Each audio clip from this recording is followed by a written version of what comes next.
अजीत पवार के निधन पर इंद्रनील नाइक ने जताया शोक। मेरा नाम है सलमान और आप देख रहे हैं द न्यूज ऑफ इंडिया।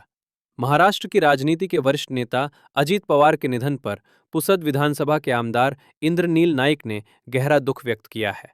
उन्होंने अजीत पवार को अपना गुरु और मार्गदर्शक बताते हुए कहा कि उनसे उन्होंने राजनीति और जनसेवा के कई महत्वपूर्ण सबक सीखे।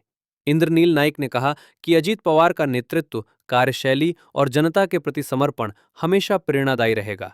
उन्होंने बताया कि पवार साहब ने हर परिस्थिति में कार्यकर्ताओं का साथ दिया और उन्हें आगे बढ़ने की प्रेरणा दी।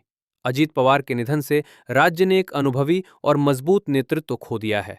इंद्रनील नाइक ने ईश्वर से दिवंगत आत्मा को शांति देने और परिवार को इस दुख को सहने की शक्ति देने की प्रार्थना की। आज सकाळी महाराष्ट्राचे उपमुख्यमंत्री तथा आपले नेते माझे मार्गदर्शक सन्माननीय अजितदादा पवार यांच्या विमानाच्या दुर्घटनेची बातमी कळाली आणि नंतर सर्व काही माहिती घेत असताना असं समजलं की त्यांना या दुर्घटनेत आपला जीव गमावा लागलेला आहे। इंद्रनील नाईक किंवा राष्ट्रवादी काँग्रेस पक्षाची ही हानी नसून ही हानी संपूर्ण महाराष्ट्राची हानी आहे। एक कणखर नेता हा आपल्यामधून आज निघून गेलेला आहे। नाईक परिवार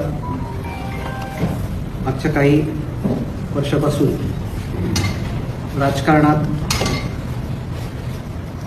थोडी स्ट्रगल करण्याची भूमिका अशी आपल्याला बघायला मिळाली होती आणि सन्माननीय अजितदादांनी नाईक परिवाराला पुनर्जीवित करण्याचं काम किंवा स्टेबिलिटी देण्याचं काम तिथे केलेलं आहे। जेव्हा पक्ष